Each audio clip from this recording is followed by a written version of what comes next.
Hello and welcome to class ninth subject English Behive book poem 2nd Wind by Subramanyam Bharti, who is a Tamil poet, and this poem is translated from a Tamil by A.K. Ramanujan. Let's know about the poet. Subramanyam Bharti Chinnaswamy Subramanyam Bharti, also known as Bhartiyar, was a Tamil writer, poet, journalist, Indian independence activist, and a social reformer. Popular known as Mahakavi Bharti, he was a pioneer of modern Tamil poetry and is considered one of the greatest Tamil literary figures of all the time.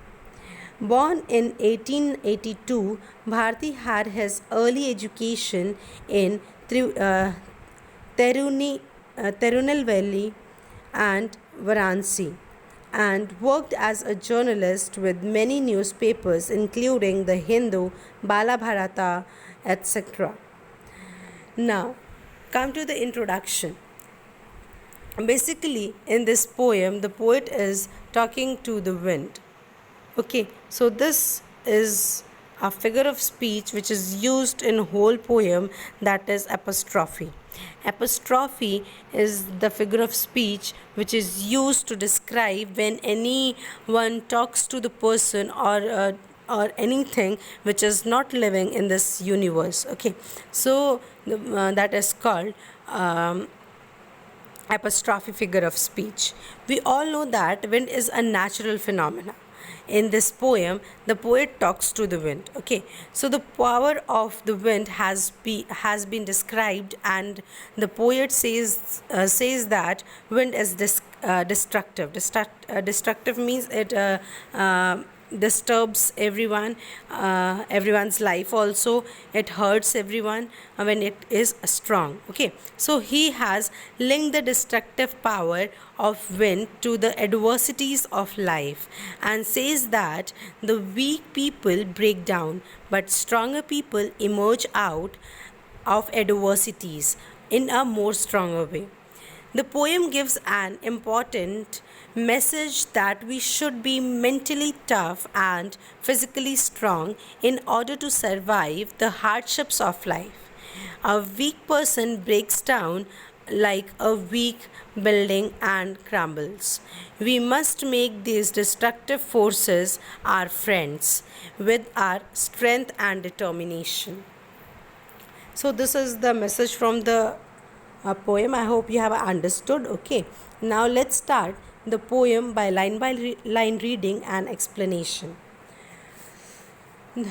First, the wind blows strongly and causes a lot of destruction.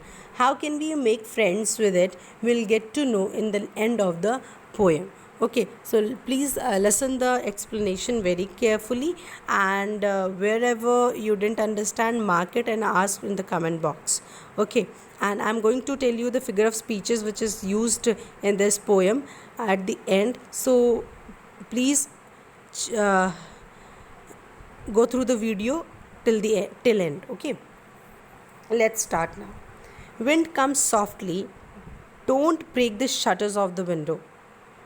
Don't scatter the papers. Don't throw down the books on the shelf. There, look what you did. You throw them all down.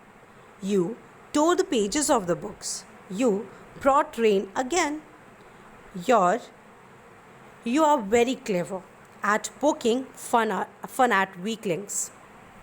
So, in this paragraph, students, wind comes softly. This is the request which is done by the poet to wind. Okay, so he is requesting to the wind to come softly so that wind doesn't shutter the windows. Okay, and don't break the shutters of the window. Shutters means the gate of the window or the margins which are put in over the windows to cover it. Okay, so don't break it. Don't break the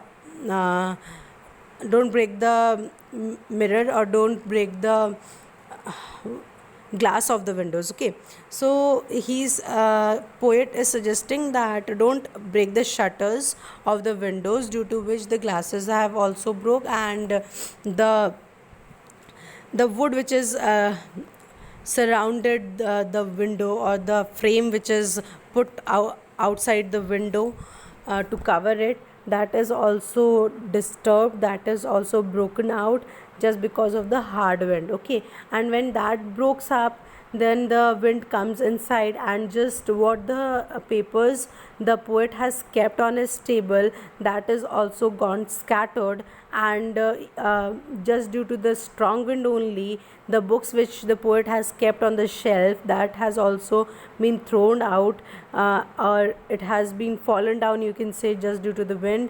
And then in these paragraphs, in these lines, poet is saying that what the wind has done, and now there it poet has requesting, and now he is just in angerness, he is saying there, look what you did to wind. Okay, poet is saying to wind that see what you have done. Okay, so wind cannot see, but then also he is talking to wind that see what he has what it has done.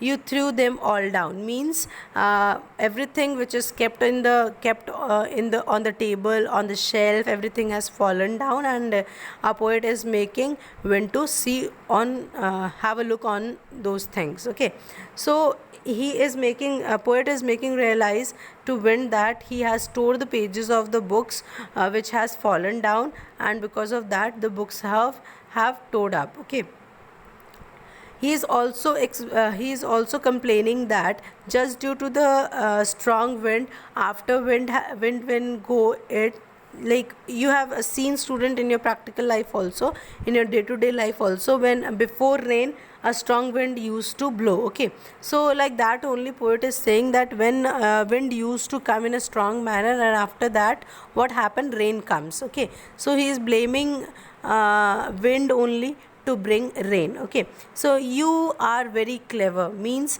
here poet is saying clever to wind. Okay, for what he is saying clever, that he used to poke the weaklings. Poke the weakling means that he used to make fun of the weaklings. Weaklings means the poor people. Okay, so wind used to make fun of the poor people, which is not good in eye of poet. Okay, frail crumbling houses, crumbling doors, crumbling rafters, crumbling wood, crumbling bodies, crumbling lives, crumbling hearts. The wind god winnows and crushes them all. So here in these lines, frail means fastly broken.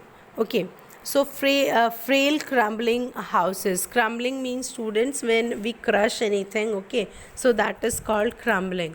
So just due to the broken up, the woods have broken down very fast, or they have houses have also broken down, doors of windows or the house have broken down, and the rafters means it is a sloping beam. Okay, which is the part of the building to give support to the building. Okay, so it is a sloping like structure which is in the form of beam given to the building for its support. Okay, so poet is saying that the wind has just broken up in crashes to the house, doors, rafters, woods, bodies. Woods here you can understand the trees. Okay, so trees, bodies means just because of these crumbling of houses, some bodies have also lost means just due to that strong wind someone loses their life also. Okay, some people loses their life also due to certain reasons. Okay, so crumbling lives also means wind is also disturbing the lives of the people, and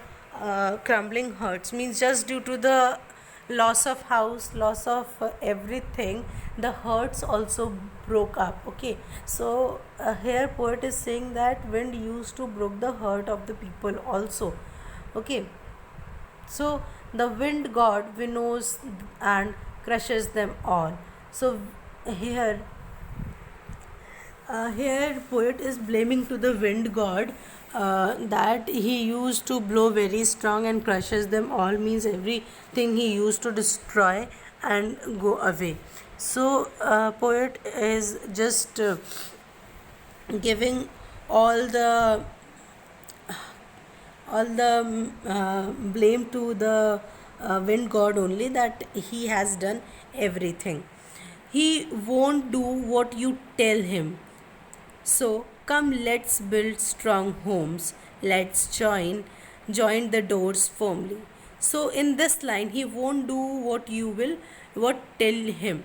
So here, poet is talking about the God and to us also, that whatsoever you will pray to that wind god will not going to work, because what he has to do, he will do. He will not listen to our praise. Okay, so the idea what the poet is giving to us, that we should come together and join us together and work in a firm, work in a group or in a bunch. Okay, so he is saying and suggesting that we have to come together and let's build strong houses and make our houses very strong, so that wind doesn't able to do wrong things with us. Because students, as you all know about the kacha houses. Okay, kacha house and pakka house. The kacha house is very not good in not good for these type of destructions. Okay, which wind used to do. So here, before this line, poet was talking about the kacha houses which used to broke up and everything spoils in that. But here poet is talking about the pakka houses. So he is suggesting that we have to build a pakka house, a strong homes, so that wind doesn't able to destroy anything in our houses. Okay, so he is saying let's join the doors firmly, and we make our houses are also broken. So he's saying that make our houses very strong with this strong walls. Okay, and he's also saying that joint our doors firmly. We have to make our doors very strong, so that wind doesn't able to break it. Practice to form the body, make the heart steadfast. Do this and the wind will be friends with us. So the poet is saying that we have to make for being a friend of wind, what we have to do, that we have to build our houses very strong. We have to put the shutters, we have to put the doors of our house very in a very strong way with a good quality, so that it doesn't broke up due to the wind. And the poet is saying that practice to form the body, means to our body also we have to make it strong, so that when wind used to come, we will able to handle out, and make our heart steadfast. Okay, so poet is saying we have to make our hearts very strong, so that we will able to handle out the difficulties whatsoever comes in a way. Okay, so all this the poet is wanting from us, that we have to do all this. Okay, so he is also saying that by doing all this, wind will become our friend and it will not harm us anymore. The wind blows out weak fires. So here again, wind is destructing, or it is adverse wind's adversities are that poet is telling about the character of the wind here, that wind never used to harm the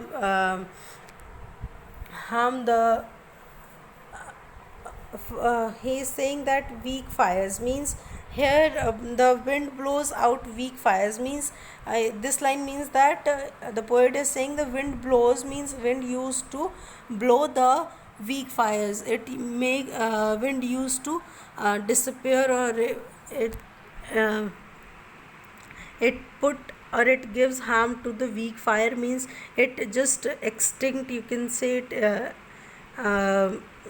fire gone away. Okay, he makes strong fires roar and flourish.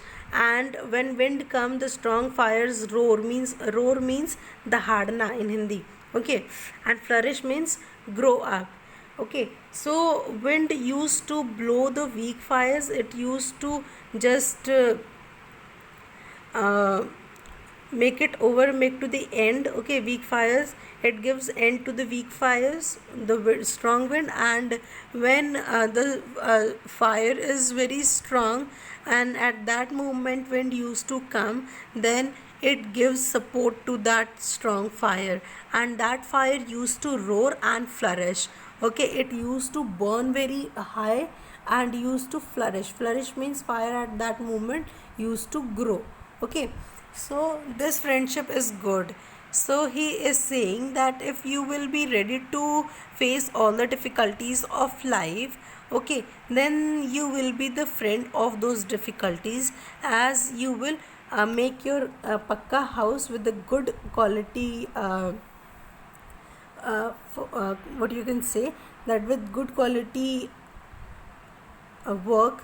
Okay, good quality doors, good quality windows, cement which is used. And then what happen, when you will be prepared for anything, then nobody is going to harm you. So this is also can be said to the wind also, that it will be ready to face the monsoon, then monsoon is not going to harm us. Okay, like same in our life also, if we all are ready to face the harms or the difficulties which are going to come in our life, then there will be no problem. Okay, so we praise him every day. So here again poet has compared, we praise him means he is giving one place to the wind, that we used to praise them, we used to pray to wind god, so that it bless us. Okay, I hope you must have understood the poem. And the summary of the poem is this much only, that poet is suggesting to wind to blow very in a little manner, not in a fast or in a strong manner, because when you are in anger, okay, or if anyone just blow your anger, then your activity will be very bad. Okay, so we have to control our anger. And rest, what we have learned in this, that we should be strong to face any problem. Okay, another second thing is this, and we should be prepared to face all the challenges or the adversities which are going to come in our life. Okay students, I hope you have understood what is there in the poem. Here some assignment work I have given. Just do these question with your answers in your fair copy of English. Okay, I hope you have understood the poem. If any doubt is there, you can go to the comment box and message me. I will give the reply of it. Okay, thank you very much.